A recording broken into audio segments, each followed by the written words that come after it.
llegamos al punto donde vamos a comparar una pared de ladrillo hueco portante de 18 con un revoque grueso y fino y un revoque interior frente a una pared de steel, como la pueden ver acá, en este caso con placa de yeso interna, lana de vidrio en 100 milímetros, después tenemos la placa USB y lo que es el sistema EIP. Se podría decir una de los tabiques más óptimos de steel. La placa de EPS en este caso está contemplado en un espesor de 25 milímetros en 20 kilos de densidad para lo que es el cálculo de este coeficiente. Te paro 2 segundos para hacer una aclaración de algo que se escucha muy a menudo y cuando se hacen las comparaciones, siempre que decimos no hay que comparar manzanas con peras, nos referimos a esto. Presten suma atención a la cantidad de capas que tiene y a esto que va a hablar Facundo de la aislación, que tiene un tabique de steel que tiene la misma medida que otra pared igual de ladrillo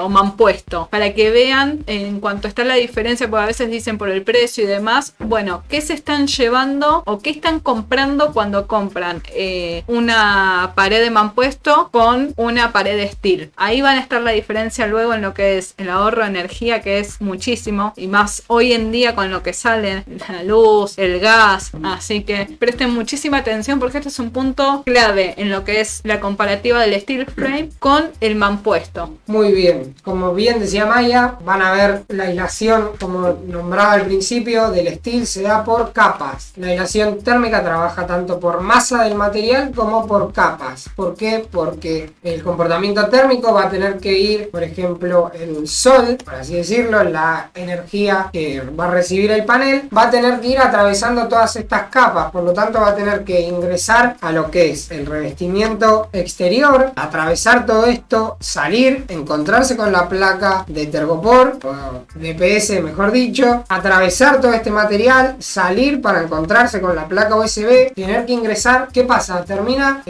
perdiendo mucha fuerza, por lo tanto al lado interno de la pared de steel prácticamente ya no hay diferencia de temperatura entre el interior y el exterior. Por lo tanto, si nosotros dentro del ambiente estamos con 20 grados y afuera hace 10 grados bajo cero, por así decirlo, va a tener esos 10 grados bajo cero, tener que atravesar todos estos materiales para poder llegar a hacer una incidencia en el ambiente interno, a diferencia de una pared de ladrillo que tiene que atravesar el revoque fino y grueso, y una vez que ya está en el ladrillo empieza a enfriar al ladrillo y prácticamente vamos a tener, que es lo que pasa siempre, la pared congelada, o en verano, que es donde más se nota, que le pegó todo el día el sol y a la tarde, a las 7 de la tarde tocamos la pared y está hirviendo todavía. Bueno, esto en el steel no pasa porque trabajan distinto. Una pared de ladrillo tiene mucha inercia térmica, entonces por lo tanto queda concentrado el calor en esta pared. Hablando de los espesores, en este caso que vamos a analizar puntualmente, esta pared es de un ladrillo portante de 18 con revoque de ambas caras, más o menos estamos hablando de una pared de unos 25 centímetros de espesor, frente a una pared de steel que vamos a estar rondando más o menos en los 16 centímetros, es decir, casi 10 centímetros menos. ¿Y cuál es el resultado frente a la transmitancia térmica, que se simboliza con la letra K? El valor K de una pared de ladrillo portante 18 es de 1,56 y una pared de steel es de 0,45. ¿Qué quiere decir esto? Una pared de steel es casi 3 veces y media más aislante que una pared de mampostería. Obviamente, la pared de steel le podemos seguir agregando aislación. ¿Por qué? Porque, como les dije, el EPS que estamos usando el lado exterior está contemplado en este cálculo de 25 milímetros. Podemos llegar a usar hasta 50 y va a ser muchísimo más grande el resultado. Podemos usar otra placa más en el lado interno,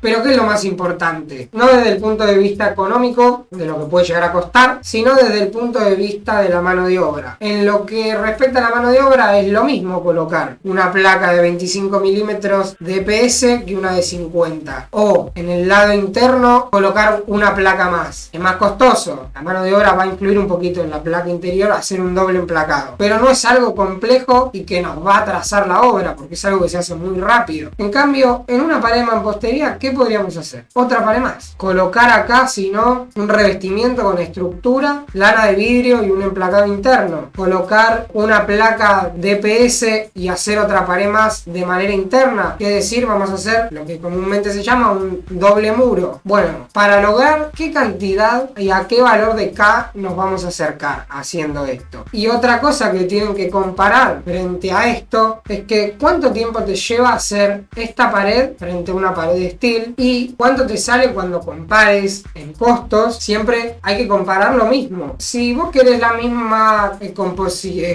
comportamiento frente a la aislación térmica y para lograrlo en mampostería necesitas hacer una doble pared. Cuando cotices la obra también tenés que contemplar que te vas a tener que realizar una doble pared y que el precio de mano de obra te tienen que pasar también por hacer esa doble pared. ¿Y en qué espesor vas a estar hablando? Casi 50 centímetros. Si empezás a sumar 50 centímetros por todo el perímetro de la vivienda, ¿cuántos metros cuadrados perdiste? Todos esos datos son los que tenemos que tener en cuenta cuando comparamos el steel con la mampostería, el ladrillo, porque esto es verdaderamente lo que va a hacer la diferencia cuando coticemos en lo que es el valor por metro cuadrado de una obra y lo que sale a ser una casa en un sistema o en el otro. ¿Qué estamos comparando? Un ladrillo hueco del 8 frente a una pared de steel, sinceramente no se pueden comparar. Por eso esta es la pregunta que más frecuente tenemos nosotros, tienen todos los instaladores. ¿Qué costo hay por metro cuadrado de obra? Bueno, varía muchísimo, pero también tenemos que hablar de las mismas respuestas. No podemos comparar una casa de ladrillo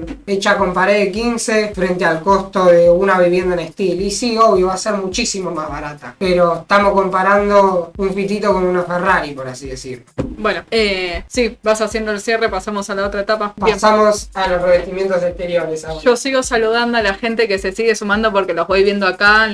Bueno, el chat está muy interesante todo lo que van diciendo. Están diciendo que muy buena la explicación en este sentido de que no todos ven lo mismo, porque obviamente todos vamos a ver el precio a la hora de realizar una construcción. Todos necesitamos cuidar nuestro bolsillo, no vamos a querer hacer una vivienda en steel porque si es más cara, porque también eso hace la sustentabilidad. Cuando hablamos de sustentabilidad, no solamente hablamos de la eficiencia térmica, sino también del costo, que eso es muy importante. Pero bueno, hay que saber con qué se compara cada cosa y además el día del mañana el tipo de energía que vamos a necesitar para esa vivienda, para enfriarla, para calentarla. Bueno, entonces ahí vamos a tener otro costo que en steel quizás se reduce muchísimo más. Así que bueno. Por eso, no es que un sistema sea mejor que el otro, pero tenemos que compararlos en igualdad de condiciones. Exacto, Yo no estoy diciendo que la mampostería sea mala, ni mucho menos, sino que la estoy poniendo en contexto frente a una pared de steel que generalmente se compara mal por esta faltante de datos que tenemos que tener en cuenta a la hora de compararlo.